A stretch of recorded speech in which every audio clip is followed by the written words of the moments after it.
Programme పెట్టారు కదా. అవునండి. ఈ ప్రోగ్రామ్ ఉద్దేశం ఏంటి అనుకుంటారు? ఏంటి ఇప్పుడు ఎలక్షన్ కి శంఖాభరణం మోగించాడు జగన్ అన్న. అందరూ సిద్ధమని చెప్పాడు, మేము కూడా జగన్ సిద్ధం. ఇప్పుడు మరి జగన్ గారి మీద 2-3 పార్టీలు కలిసి పోటీ ఎన్ని పార్టీలు కలిసి వచ్చినా మళ్ళీ జగన్ జెండా ఎగరేస్తాడు. మరి ఈసారి వైసీపీకి డిపాజిట్లు కూడా రావంటున్నారు కదా. వాళ్ళ డిపాజిట్లు రా ముందు అన్న వాళ్ళకి. మరి వైసీపీ నాయకులు రోడ్ల మీద కొడతాం అంటున్నారు. వాళ్ళు కొట్టేశారు కూడా 2019లో.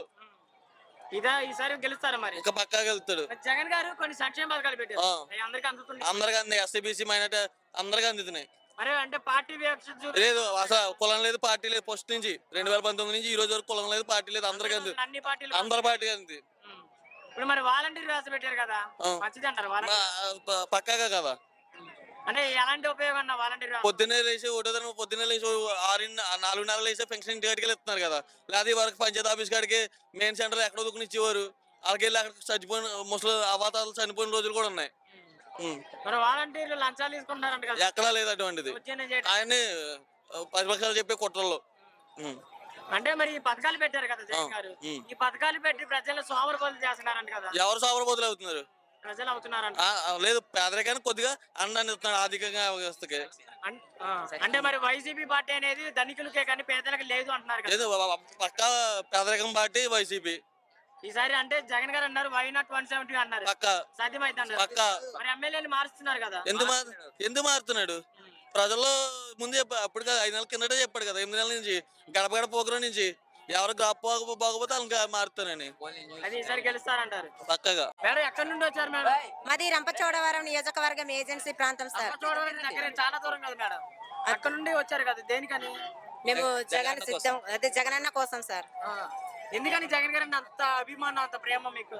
ప్రజల్ని ఆకట్టుకున్నారు కాబట్టి, ప్రజలు అతనితో ఉన్నారు కాబట్టి మాకు అంత ప్రాణం అండి జగన్ అంటేనే. అంటే మరి జగన్ గారు అంటే ఒక సైకోలా పరిపాలిస్తున్నారు అన్నారు కదా మరి పవన్ కళ్యాణ్ గారు, నిజంగానే అలాగా రౌడీజం చేస్తున్నారు? లేదు సార్, రౌడీజం ఏం చేయట్లేదు. ప్రజల కోసమే ఉన్నారు, అతను ప్రజాసేవ చేస్తున్నారు సార్, అంతకు మించి ఏం చేయట్లేదు. ఇప్పుడు జగన్ గారి గవర్నమెంట్ మీకు ఎలాంటి మంచి జరిగింది మేడం? మాకు సంక్షేమ అభివృద్ధి అన్ని పథకాలు సంక్షేమంగా జరిగినాయి. రోడ్ల సౌకర్యం కానీ, సంక్షేమ కార్యక్రమాలు కానీ ఇలాంటివి చాలా సక్రమంగా జరుగుతున్నాయి. మాకు మళ్ళీ జగన్ బాబు గారే ఖచ్చితంగా ముఖ్యమంత్రి అవ్వాలని, ఆంధ్ర రాష్ట్రాన్ని పరిపాలించాలని నేను ఒక సర్పంచ్గా పనిచేస్తున్నాను. వైరవరం మండలం చింతలపూడి పంచాయతీకి మళ్ళీ జగన్ బాబే రావాలి, జగన్ గారి ముఖ్యమంత్రిగా ఉండి మాకు మంచి పరిపాలన అందిస్తారని మేము కోరుకుంటూ. మరి జగన్ గారి మీద 2-3 పార్టీలు కలిపి పోటీ చేస్తున్నాయి కదా. ఎన్ని పార్టీలు వచ్చినా ఖచ్చితంగా మళ్ళీ వైఎస్ఆర్ పార్టీ వస్తుందని నమ్మకంతోనే మేము ఉన్నాం. అంటే మరి ఒక రాక్షసుడిని ఎదిరించడానికి ఇద్దరం కలిసి పోటీ చేస్తున్నాం అన్నారు. మరి వాళ్ళు ఇద్దరు పోటీ చేసినా మేము లక్షల మంది పోటీ చేస్తామండి వాళ్ళతో పాటు. ఖచ్చితంగా గెలుస్తారు. 175 సీట్లకి 175 మెజార్టీతో గెలుస్తారు. సాధ్యమే. జగన్ గారి ఎమ్మెల్యేని మారుస్తున్నారు కదా, మార్చినా పర్వాలేదు, ఏం అవ్వదు. మళ్ళీ బలంగానే మళ్ళీ 175 సీట్లకి 175 మెజార్టీతో గెలుస్తారు. అమ్మగారు చెప్పండి, ఎంత దూరం ఎక్కడి నుండి వచ్చారు మీరు? అసలు రంపచోడవరం నుంచి వచ్చారు. రంపచోడవరం నుంచి వచ్చారు అంటే మా జగన్ గారు మీటింగ్ అనేసి వచ్చాము. ఎండలు కూడా ఎక్కువగా ఉన్నాయి, అయినా కానీ మీరు తట్టుకొని వచ్చారు. ఎండలు ఎక్కువగా ఉన్నా ఏమున్నా మంచి పనులు చేసి అతను వచ్చేటప్పుడు రావద్దా మా జగన్ అన్న గవర్నమెంట్ మీకు మంచి జరిగిందా? మంచిగా జరుగుతున్నది కాబట్టి అపమానంగా వచ్చాము. ఏం జరిగింది మీకు?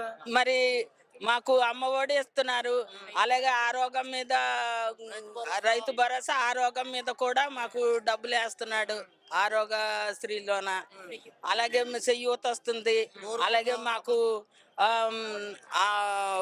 కౌలు రైతులకి డబ్బులు పడుతున్నాయి. తర్వాత మా డోక్రా వాళ్ళకి మరి చిన్న డబ్బులు మరి అందరికి అమ్ముతున్నాయండి.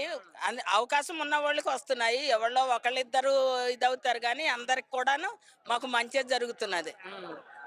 వాలంటీర్ వ్యవస్థ పెట్టారు కదా, ఆ వాలంటీర్లు ఎలా ఉన్నారు, ఎలా పనిచేస్తారు? వాలంటీర్లు బాగానే పనిచేస్తారండి, మాకు బాగా పనిచేస్తారు. పథకాల గురించి చెప్పడం కానీ వాటి గురించి వివరించడం కానీ చెప్తారండి.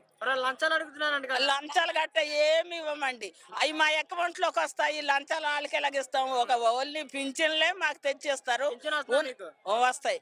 ఉన్నని అంతా మా అకౌంట్ లోకి వచ్చేస్తాయి. వాళ్ళకి ఇంకా లంచాలు గట్ట ఏమి ఉండదు, అవి అంతా ఉత్తి మాటలు.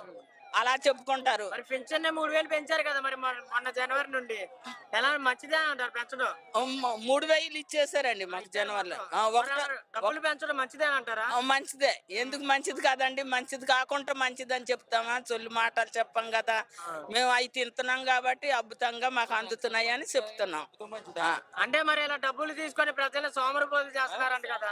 ఏం కాదండి, అవన్నీ అలాంటి మాటలు అంటారు. సోమరిపోతులు ఎవరు అవుతారండి? ఎవరో ఎట్టుకెళ్ళి ఒకరు అవుతారు కానీ అందరు సోమరిపోతులు ఎవరు? చంద్రబాబు గారు అన్నారు నన్ను గెలిపించే ఆడవాళ్ళకి బస్ ఫ్రీ పెడతా అన్నారు. చంద్రబాబు గారు గతంలో ఏం పెట్టాడు? గ్యాస్ బండ్ ఏం కాదు. గతంలో నా ఇంటికి ఒక ఉద్యోగం ఇస్తానన్నాడు, ఇవ్వలేదు. ఇవ్వలేదు. ఇవన్నీ సొల్లు మాటలు, అల్లె బొల్లె మాటలు చెప్తారా? మేము అస్సలు నమ్మమండి. మళ్ళీ మాకు జగనన్నకే 100కి 100 పార్లు జగనన్నకే నెగ్గించుకుంటాం. జగనన్నకే ముఖ్యమంత్రిగా